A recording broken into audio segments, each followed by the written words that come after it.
I always thought it is strange that the sector of pharmaceuticals is one that is usually for profit.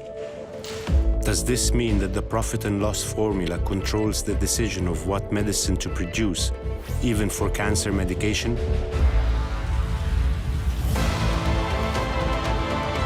They wanted to put me to prison, and they wanted to steal some of my patents. A lot of people believe that there's a cure for cancer, but it's not true. Why do ideas spread when there is proof against them? There is a cure for cancer, and that's been known about for a long time.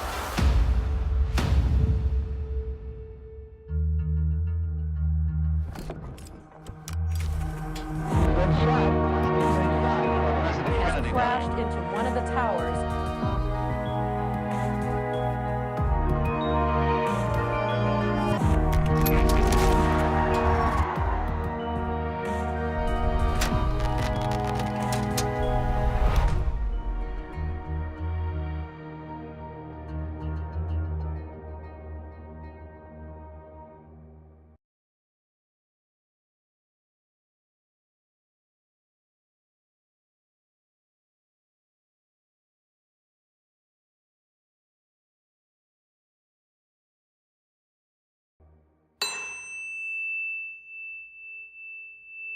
It's a very provocative subject that allows folks to gain followers. You could make a fortune if you had a cure for cancer. If they discovered a single person, that's a different story. Could this mean that in order to make more money, they suppress the discovery of cheap and effective cures for cancer?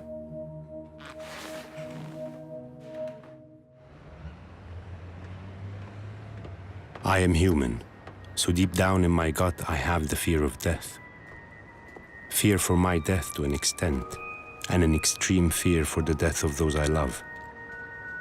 A few years ago, someone who is dear to me was diagnosed with cancer, and death became very near.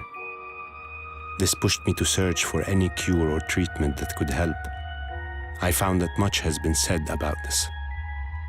There are people who claim they have been cured by non-institutional or alternative cures. There are others that claim that the pharmaceutical companies have the cure for cancer, but they hide it in order to continue profiting billions of dollars every year from those who live with the disease. So in brief, this hypothesis claims that an effective cure for cancer, institutional or not, is not in the pharmaceutical company's best interest because of profit. And this claim is not suspicious of a company or two. The suspect here is the entire health institution globally. It is a dangerous accusation which requires inspection and proof. In my research, I met Dr. Stanislav Burzyński, one of the doctors that claimed to have presented a cure for cancer outside the traditional institutional system, and he says that the system fought against him. In 5 of the patients with brain tumors, the tumor disappeared. It's impressive and unbelievable. It says here that you have been successfully curing cancer since the 1980s. Well, yes, we are specializing in treatment of terminal cancer. We see people coming to us from all over the world, and the main thing is that they were told by their doctors that there's nothing that can be done for them. The cause of cancer are mutated genes, from about 80 to 650 mutated genes, which form a program which tells the body how to make cancer. We are identifying these genes and we treat them. And the medications which I discovered, they are able to treat over 150 common genes. And you can get rid of tumors and patients can live happy ever after. Sounds like you basically cured cancer. Can you tell me what was the response of the medical community to your treatment? I went through something like 35 years of quote-unquote war with very powerful organizations. So they wanted to put me to prison for 270 years so they can steal my patents.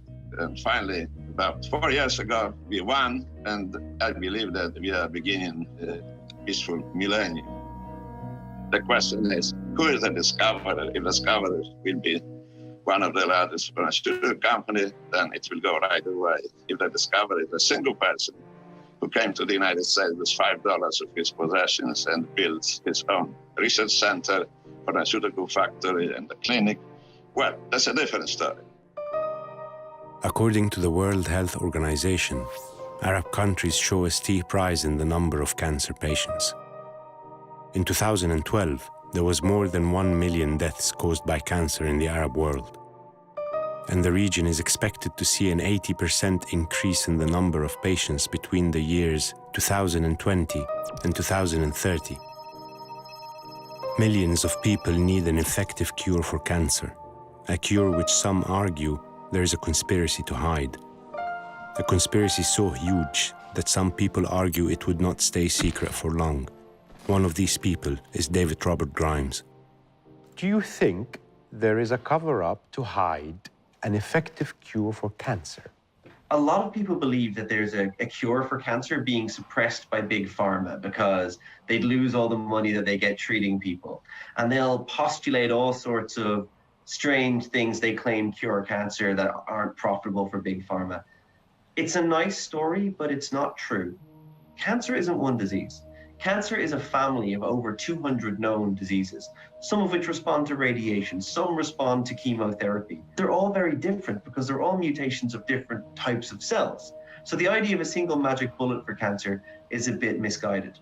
Secondly, you could make a fortune if you had a cure for cancer. Half the people in the world will eventually get cancer. If you're selling something to half the people in the world, it's highly profitable.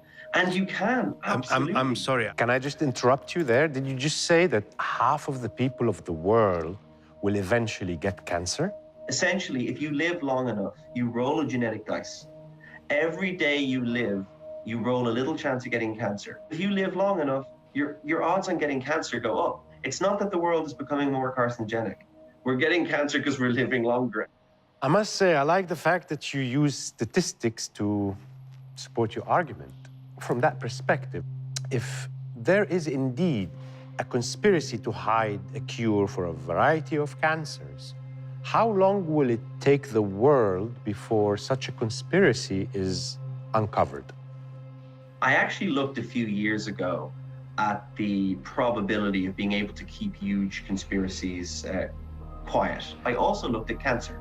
And when I crunched through the mathematics of that, at best, if everyone was on board with the conspiracy theory, there are so many people you would need. Everyone who works in drug development for cancer, everyone who treats cancer from an oncological point of view, and pretty much everyone in the pharmaceutical industry. That goes to millions of people before you do too much effort. That even if everyone was as good a secret keeper as the National Security Agency in America, you would at best get maybe 2 or 3 years before the whole thing was out of the bag. In the face of such a mathematical impossibility, why does such a narrative persist for so many years? I think this is a story that people tell themselves to give themselves a feeling of power. But I think all the evidence is so blazingly against it. Why do ideas spread when there is proof against it? Because sometimes spreading an idea is just easier than confronting the truth. You want to say it's laziness? Sometimes it is laziness. Other times we choose to believe that certain things are bigger than our ability to change them. That's laziness.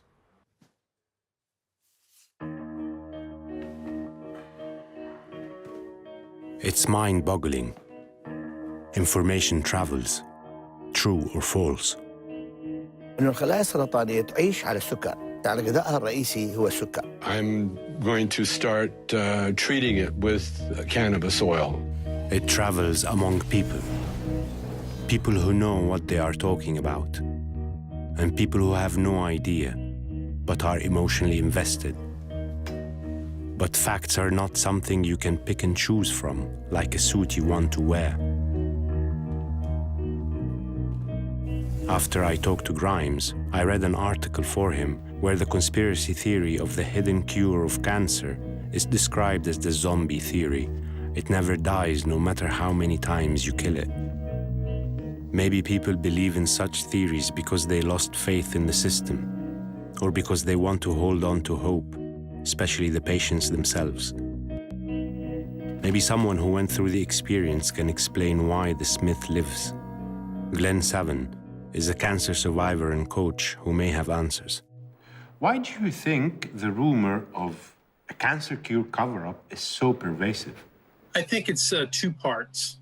One is that it's a very provocative subject that allows folks to gain followers to, communicate about these various kind of conspiracy theories. So the other issue, it's the lack of education on the part of patients who are just not seeking their knowledge from the most reputable sources. It's not to say that there's bad actors in pharma. There certainly have been, but if there's cancer cures, then they would be out there and available to the public. Some people say that the medication for cancer, like chemotherapy and radiotherapy, are as toxic as the disease itself.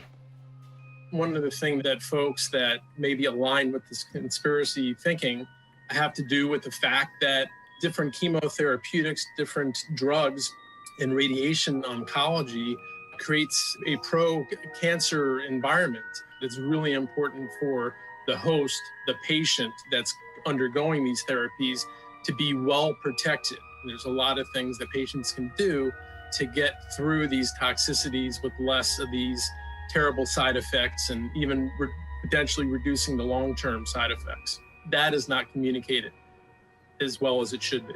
So what can you tell me about cancer cure research? Is there an effective cure in sight? There is a cure for cancer, and that cure has been known about for a long time. And that's called prevention.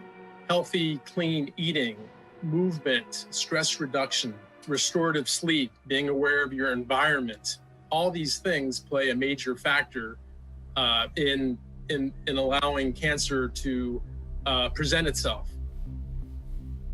What Glenn said means that prevention from cancer is possible by following a healthy lifestyle to avoid illness in general. There are also strange recipes some people claim that can help reach the same end. A third of cancers can actually be prevented by healthy lifestyle behaviors that we do have control over. Dip half a lemon in baking soda. This combination is effective in the ongoing struggle against cancer. Easy anti-cancer protocol, and that is the baking soda and maple syrup. And there are others who came up with strange explanations about the causes of the disease. I decided to go back to David and ask him. Hey, David, I need to ask you a few more questions, if you don't mind. They're concerning the cancer cure claims. Some people claim that cancer is a fungus and they can cure it with sodium bicarbonate. Is that true? Cancer is most definitely not a fungus. You can look at cancer cells under a microscope. They are very much human. Cancer is you, just a really warped version of you. It is not a fungus, which is an entirely different species. So the idea that you can treat cancer like it's a fungus is unfortunately incredibly misguided and can harm patients. I read also once that there was this woman who claimed that she cured her cancer by daily injections of vitamin C. Linus Pauling won 2 Nobel Prizes, one in chemistry and one as a Peace Prize. And in the 70s, he became obsessed with the idea that vitamin C could cure the cold, that it could cure cancer, that it could cure AIDS, everything. The problem is he was wrong. But because he was so famous and well-renowned, this has become a myth that won't die. Unfortunately, vitamin C does not cure cancer. In fact, vitamin C doesn't even work for colds. So these are the myths of the cures. There are other myths of the causes, like some people claim that deodorants and microwave ovens can cause cancer. The X-rays, the gamma rays, they have the ability to ionize. What that means is they can remove an electron from your chemical bonds. And when they do that, that can cause damage to your DNA, which can eventually become cancer. But the lower energy forms of light, like visible light and microwave, cannot do that. It doesn't have the ability to ionize. So it doesn't cause cancer. Now, do deodorants cause cancer? Well, this has been studied quite a bit too. And most of the data, in fact, all of the solid data we have on this says no, they do not. So basically, you make it sound as if there is no healthy diet or lifestyle that can actually protect you from cancer. If you have a healthy diet, if you're not obese, if you're not drinking too much, alcohol, for example, is a carcinogen. Obviously, if your general health is good, you're rolling that dice of causing harm a little bit less. But again, we have to remember that cancer is largely probabilistic. You can live the healthiest, purest lifestyle and still get cancer. For sure, there are many conspiracies in the world. Sometimes questionable people get together and plot something malicious. But any claim that there is a conspiracy without a clear proof is just empty words. There may be countless delusions that one could believe, but still, there is always only one truth. In ancient Egypt, the sky in the day was called Nut, and at night it was called Mut. Some say that this is the source of the words mort in Arabic and mortem in Latin that mean death. But death in ancient Egypt had a different meaning, linked to the sunset. There is a sunrise later, it's a cycle, and this I see as the only truth about life.